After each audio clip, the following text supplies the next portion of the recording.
Today I want to speak about the rapture. The rapture. Although the word rapture does not appear in the Bible, it comes from the Latin rapio, meaning to seize or to snatch up. It is one of the 8 events that make up Christ's ministry to mankind, and I'd just like to go down them, if I may now, in order. 1, his first advent, birth. 2, his death on the cross. 3, his resurrection. 4, his ascension into heaven. And this is where we are up to now. 5, the rapture.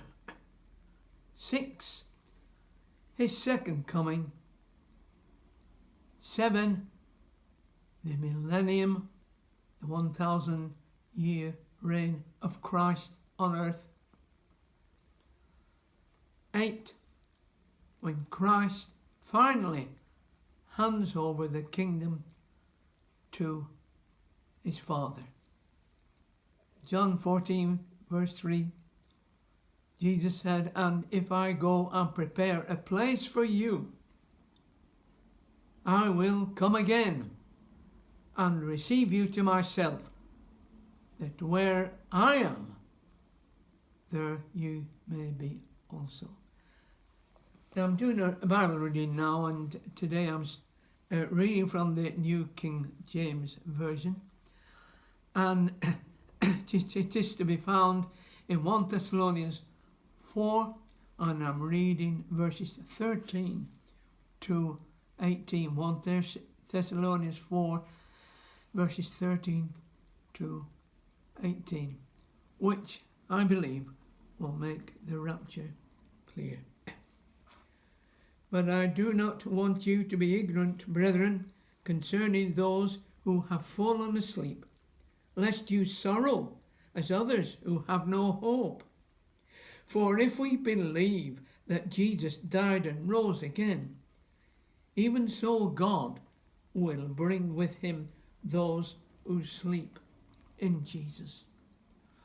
For this we say to you by the word of the Lord, that we who are alive and remain until the coming of the Lord will by no means precede those who are asleep.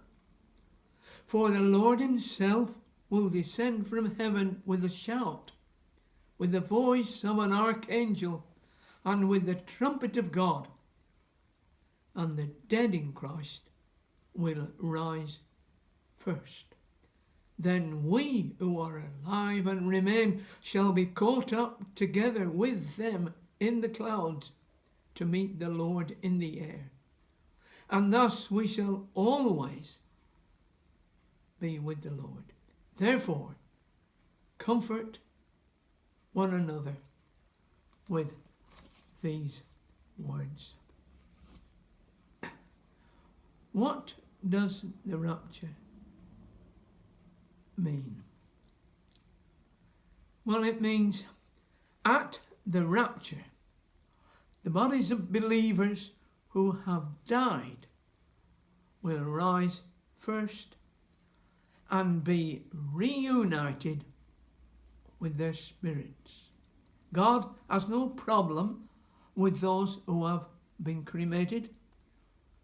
He can put their DNA back together again. After all, he made them in the first place.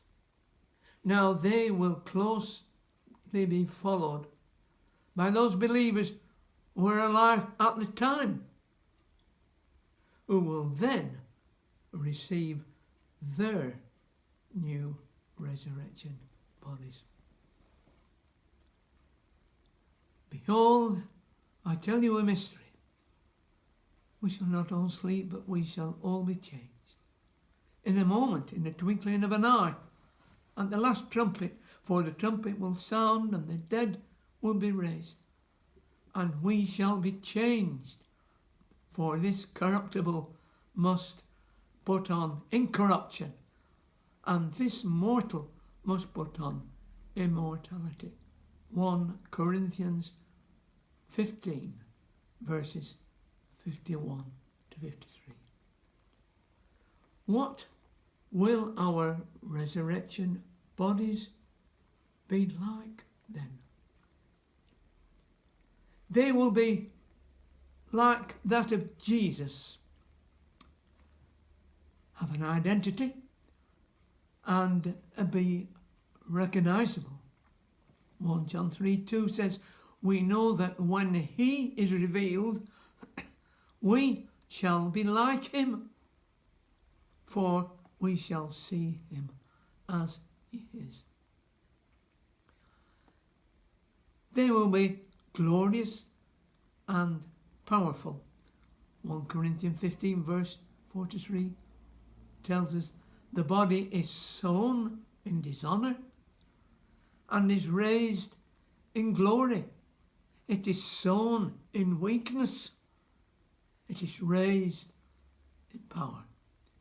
The next, they will be shining bodies. Matthew 13 verses 43. Then the righteous will shine forth as the sun in the kingdom of their Father. They will be fit for the new surroundings. John 17 verse 24 tells us Jesus prayed, Father, I desire that they also, whom you gave me, may be with me where I am, that they may behold my glory, which you have given me. Finally, they will not be subject to death or decay. John 3:16, that favourite verse of many of us. Whoever believes in him, Jesus, shall not perish, but have everlasting life. So, when will the rapture occur? Well, here are some words of Jesus in Matthew 24 that are worth considering. Verse 36. But of that day and hour no one knows, not even the angels of heaven, but my Father only. And he goes on in verse 40 and 42. 2 men will be in the field. One will be taken and the other left. 2 women will be grinding at the mill. One will be taken and the other left. Watch therefore, for you know neither the day nor the hour your Lord is coming. And verse 44. Therefore you also be ready, for the Son of Man is coming at an hour you do not expect. Why are believers raptured then? To be taken out of the way of the great tribulation which will follow. To be able to assemble around the judgment seat of Christ in glory. To be part of the bride of Christ at the wedding of the Lamb. And to return with Jesus at his second coming. We must go up in order to come down. And so in closing, lovely verse by Francis Ridley Havergal. Thou art coming, thou art coming. We shall meet thee on the way. We shall see thee. We shall know thee. We shall bless thee. We shall show thee all our hearts could never say. What an anthem that will be, ringing out our love to thee, pouring out our rapture sweet at thine own glorious feet. Look for his coming and be sure that you will be part of the redeemed gathered up. God bless you.